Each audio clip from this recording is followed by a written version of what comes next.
Hello students.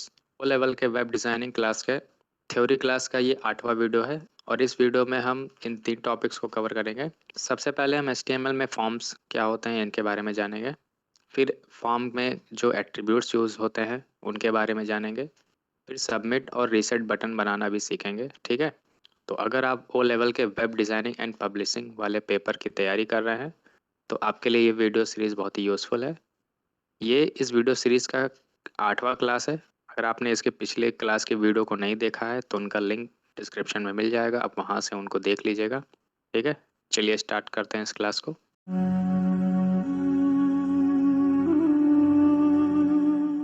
सबसे पहले हम समझते हैं कि फॉर्म होता क्या है।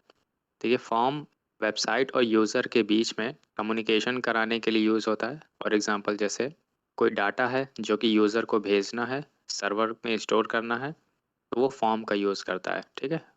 फॉर्म का जो डेटा होता है वो प्रोसेसिंग होने के लिए या स्टोर करने के लिए वेब सर्वर पर भेजा जाता है, तो हम वहाँ पे फॉर्म का ही यूज़ करते हैं।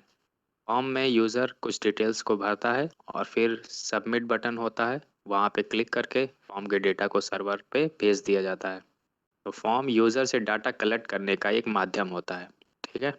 HTML में फॉर्म को बनाने के लिए हम फॉर्म एलिमेंट यूज़ करते हैं। जैसे इमेज लगाने के लिए आप इमेज एलिमेंट यूज़ करते हैं, इसमें टैग इस्तेमाल होता है या IMG। ऐसे ही फॉर्म अगर आपको बनाना है अपने वेब पेज पे तो आपको फॉर्म एलिमेंट यूज़ करना है और फॉर्म एलिमेंट के लिए हम टैग कौन सा लगाते हैं, फॉर्म टैग, ठीक है। फॉर्म टैग एक कंटेनर टैग है। कंटेनर टैग के अंदर कंटेंट होता है और उनको ओपन और क्लोज हम अलग करते हैं। तो फॉर्म टैग को भी आपको ओपन अलग करना है और क्लोज अलग करना है और इसी फॉर्म टैग के अंदर फॉर्म के सभी एलिमेंट्स को रखा जाएगा, ठीक है। सबसे पहले आप नोटपैड प्लस प्लस ओपन कर लीजिए। ये कुछ टैग्स हैं जो हम पिछले क्लास में पढ़ चुके हैं, तो इस वीडियो में मैं इनको कवर नहीं कर रहा हूँ। सबसे पहले इसमें आपको फॉर्म टैग लगाना है, ठीक है। फॉर्म टैग लिखने के बाद थोड़ा जगह बना लीजिए। सबसे पहले आपको इस फॉर्म टैग के अंदर एक टेक्स्ट लिखना है। मान लेता हूँ मैं यहाँ पे लिख देता हूँ यूज़र नेम, ठीक है। यूज़र नेम आपको ऐसे का ऐसा ही आपको वेब पेज पे दिखेगा। फिर यहाँ पे मैं एक बॉक्स बना लेता हूँ, यहाँ पे लिख देता हूँ इनपुट। इनपुट टैग का उपयोग हम डाटा लेने के लिए करते हैं और ये डाटा जो इनपुट होगा यूज़र द्वारा वो एक टेक्स्ट के टाइप का होगा। यानी हम यूज़र से एक टेक्स्ट डेटा इनपुट करा रहे हैं, तो यहाँ पे हम टाइप में लिखेंगे टेक्स्ट। इसका आउटपुट देखते हैं ब्राउज़र पे। व्यू मेन्यू पे क्लिक करिए, view current file in Chrome. ये आउटपुट है, ये वो टेक्स्ट दिख रहा है जो आपने वहाँ पे लिखा हुआ देखा था। फिर ये एक बॉक्स है जिसमें डाटा यूज़र भर सकता है, ठीक है। फील्ड साइड एलिमेंट क्या होता है? This element is use to group several form controls within web form. जब भी आपको एक जैसे कई सारे फॉर्म के फील्ड्स को इकट्ठा एक ग्रुप में रखना होता है तो हम फील्ड सेट का उपयोग करते हैं। और लीजेंट एलिमेंट उस फील्ड सेट का एक कैप्शन यानी एक नाम सेट करता है। तो इस पूरे ग्रुप का आप क्या नाम देना चाहते हैं, क्या टाइटल रखना चाहते हैं, उसको रखने के लिए हम लीजेंट टैग का उपयोग करते हैं, ठीक है। इसको भी देखते हैं कैसे करना है। तो यहाँ पे मैं सबसे पहले फॉर्म के अंदर फील्ड सेट लिख देता हूँ। फील्ड सेट के अंदर आप ये दोनों चीज़ों को उठा के रख दीजिए, ठीक है। फाइल को सेव कर दीजिए, वेब पेज को रिफ्रेश कर दीजिए। तो आप ये जो बॉक्स देख रहे हैं ये फील्ड सेट की वजह से लगा हुआ है। यहाँ पे इस बॉक्स का आप एक नाम भी रख सकते हैं। यहाँ पे लिख दीजिए लीजेंड।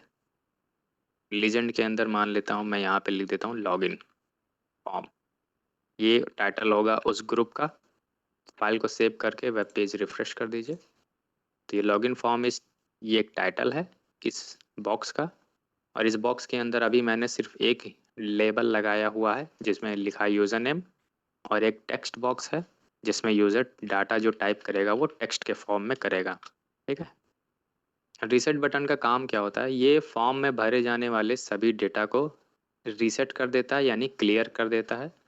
और क्लियर कर देता है डिफ़ॉल्ट वैल्यू पे, यानी जो भी प्रारंभिक मान होगा ये पहले पे वैल्यू सेट होगा। जैसे एक टेक्स्ट बॉक्स का पहले से वैल्यू सेट होता है कुछ नहीं, मतलब खाली होता है, तो सारा डेटा क्या होगा, क्लियर हो जाएगा। सबमिट बटन फॉर्म के डेटा को सर्वर पे भेजता है। अब चूंकि हमारे सिलेबस में सिर्फ फ्रंट एंड डिज़ाइनिंग है, ठीक है, हम सिर्फ फ्रंट एंड सीख रहे हैं, यानी यूज़र साइड पे क्या क्या चीज़ें हमको डिज़ाइन करनी होती हैं वो हम सीख रहे हैं। हम सर्वर साइड की प्रोग्रामिंग नहीं सीख रहे हैं, तो हम सर्वर नहीं सेटअप करेंगे। हम सिर्फ यूज़र को क्या दिखाना है और यूज़र साइड पे क्या क्या ऑपरेशंस कर सकते हो आप, हम सिर्फ वो सीख रहे हैं। इसको भी देखते हैं कोड में कैसे करना है।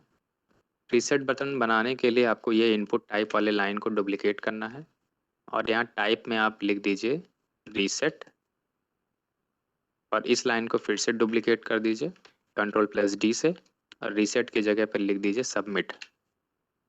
फाइल सेव करिए, वेब पेज को रिफ्रेश कर दीजिए। तो यहाँ पे आप दो बटन देख पा रहे होंगे, रीसेट और सबमिट का।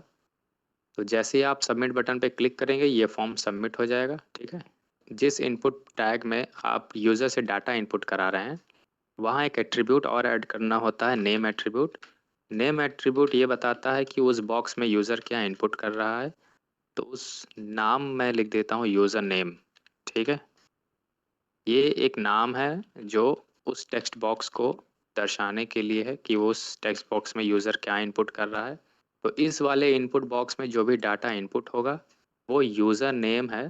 ठीक है, ये बताने के लिए हम ये एट्रीब्यूट को यूज़ करते हैं। और वो किस टाइप का डेटा होगा ये बताने के लिए टाइप एट्रीब्यूट होता है। बाकी reset button input type reset लिखने से बना है और submit button input type submit लिखने से बना है। अब हम क्या करते हैं, इसको सेव करते हैं, वेब पेज को रिफ्रेश करते हैं कि जो भी डाटा मैं यहाँ पे टाइप कर रहा हूँ, जैसे यूज़र नेम में मान लेता हूँ मैंने अपना नाम लिख दिया और यहाँ पे सबमिट में क्लिक किया। तो आप यहाँ एड्रेस बार पे देखिए, आप यहाँ लिंक में लास्ट में वो नाम जुड़ा हुआ देख पा रहे होंगे कि यूज़र नेम बराबर स्वप्निल। जो डाटा मैंने इंटर किया वो बराबर के बाद में है और उस टेक्स्ट बॉक्स वो किस चीज़ के लिए था वो आप यहाँ पे नाम देख पा रहे होंगे, यूज़र नेम। ठीक है, तो ये तब शो होता है जब फॉर्म का जो सबमिट करने का तरीका होता है वो गेट पर होता है। ठीक है, तो जब भी फॉर्म सबमिट होगा गेट मेथड से तो लिंक में जो भी डाटा होता है वो दिखाई देता है। तो अगर आप चाहते हैं कि वो डाटा दिखाई ना दे तो आप मेथड में यूज़ करेंगे पोस्ट।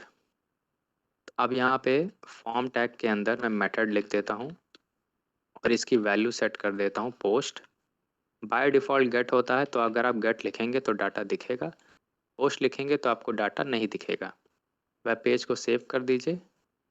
तो अब यहाँ पे अगर कोई डाटा आप भर रहे हैं, जैसे मान लीजिए आप मैं भर देता हूँ CSS और सबमिट में क्लिक करता हूँ। तो सबमिट में क्लिक करने से आप देख पा रहे होंगे जो लिंक में वो जो नाम ऐड हुआ था पिछली बार वो अब ऐड नहीं हुआ है। तो वो इसलिए नहीं ऐड हुआ है क्योंकि अब आप पोस्ट मेथड यूज़ कर रहे हैं तो और इसमें लिंक में वो डाटा ऐड नहीं होता है और आपका डाटा सिक्योर रहता है। ठीक है, ऑटो कंप्लीट। ऑटो कंप्लीट में देख पा रहे हो ये जो हिंट्स दिखाई दे रहे हैं यही होता है ऑटो कंप्लीट। ये ब्राउज़र यहाँ पे दिखा रहा है कि आप यहाँ पे यूज़र नेम में स्वप्निल भरना चाहते हैं या CSS भरना चाहते हैं। तो ये जो आप सजेशंस देख रहे हैं ब्राउज़र द्वारा दिखाया जाता है, अगर आप इसको चाहते हैं कि यूज़र को ना दिखाई दे तो आप यहाँ फॉर्म के टैग के अंदर लिख दीजिए ऑटो कंप्लीट और इसकी वैल्यू सेट कर दीजिए ऑफ। फाइल को सेव कर दीजिए, वेब पेज रिफ्रेश कर दीजिए। ठीक है, तो अब जब आप यहाँ पे क्लिक करेंगे टेक्स्ट बॉक्स में डाटा टाइप करते वक्त तो आपको वो लिस्ट नहीं दिखेगा अब, क्योंकि आपने ऑटो कंप्लीट को ऑफ करके रखा है। तो ब्राउज़र अब वो लिस्ट नहीं दिखाएगा जो आप डाटा यहाँ पे भर सकते हैं। तो एक्शन एट्रीब्यूट क्या करता है, एक्शन एट्रीब्यूट उस फाइल को बताता है जो फॉर्म के डेटा को प्रोसेस करता है। तो यहाँ पे मैं एक नया फाइल बना लेता हूँ जिसका नाम है सेकंड और इस सेकंड फाइल में मैं लिख देता हूँ सबमिटेड। ठीक है, तो ये वेब पेज तब दिखेगा जब फॉर्म सबमिट हो जाएगा। ये भी मेरा उसी डेस्कटॉप पर ही रखा हुआ है जहाँ पर ये फॉर्म वाला फाइल है। तो यहाँ पे मैं लिख देता हूँ एक्शन एट्रीब्यूट और इसकी वैल्यू में दूसरे वाले फाइल का नाम रख देना है second.html। तो जब भी इस फॉर्म को सबमिट किया जाएगा वो सेकंड वाली फाइल आपको स्क्रीन पे दिखेगी। अब यहाँ पे अगर आप सबमिट में क्लिक करेंगे, देखिए यहाँ पे लिखा हुआ है सबमिटेड। ठीक है, अगर आप यहाँ पे डेटा नहीं भरते हैं तब भी फाइल सबमिट हो जाता है। अगर आप यहाँ पे डेटा फिल करते हैं तो भी आपका फाइल सबमिट हो जाता है। तो अगर आप चाहते हैं कि डेटा भरना ज़रूरी हो जाए, तो एक एट्रीब्यूट होता है जिसको हम कहते हैं रिक्वायर्ड।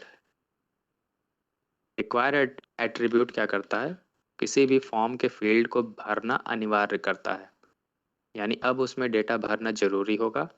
वेब पेज को रिफ्रेश कर दीजिए, बटन पे क्लिक करेंगे बिना डाटा फिल किए, तो ये आपको ब्राउज़र एक मैसेज देगा कि इसको फिल करना आपको ज़रूरी है। तो आप यहाँ पे जब तक डेटा नहीं भरेंगे तब तक ये फॉर्म सबमिट नहीं होगा। ब्राउज़र यहाँ पे क्या कर रहा है, ब्राउज़र यहाँ पे फॉर्म के डेटा को चेक कर रहा है कि भरा गया है या नहीं।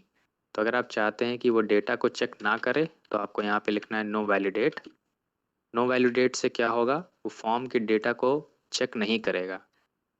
अब आप डेटा अगर नहीं भी भरते हैं तो भी ये फॉर्म सबमिट हो जाएगा, जबकि यहाँ पे रिक्वायर्ड लगा हुआ है फिर भी। तो रिक्वायर्ड लिखने से फॉर्म के डेटा को भरना ज़रूरी हो जाता है, लेकिन अगर आप चाहते हैं कि वो ना चेक करे, तो आप यहाँ पे लिख देंगे नो वैलिडेट। तो फॉर्म टैग के अंदर method attribute, no validate attribute, action attribute और ऑटो कंप्लीट एट्रीब्यूट, ये 4 एट्रीब्यूट्स होते हैं। इन चारों को आप अच्छे से समझ गए होंगे। यहाँ पे आप फिर कोई डाटा फिल करिए, और रीसेट बटन का काम क्या होता है, डाटा को क्लियर करना। तो जब भी आप इस रीसेट बटन पे क्लिक करेंगे, फॉर्म में जितने भी डेटा यूज़र द्वारा भरे जाएंगे वो सभी क्लियर हो जाएंगे। ठीक है, तो उम्मीद है आपको इस वीडियो में सभी टॉपिक्स अच्छे से क्लियर हो गए हैं।